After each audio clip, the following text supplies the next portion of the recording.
Speaking of trademark, pwede na ulit gamitin ni na Pablo, Josh, Stel, Ken at Justin ang iconic name nilang SB19. Yan ay matapos nilang ma-settle ang kanilang ownership sa trademark na SB19 sa pamamagitan ng fair and equitable resolution sa dati nilang agency na Show BT Philippines.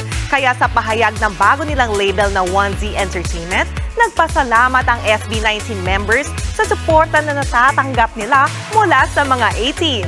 Excited na raw ang SB19 na makasama muli ang kanilang fans sa future projects. Kasunod niyan, nag-trending agad online ang phrase na "atin ang SB19". Una nang napansin ng fans ang pagtanggal ng members sa kanilang IG bio at names ng salitang SB19 matapos silang umalis sa Show BT. Dahil dyan, tinawag ng 18s ang SB19 na Mahalima.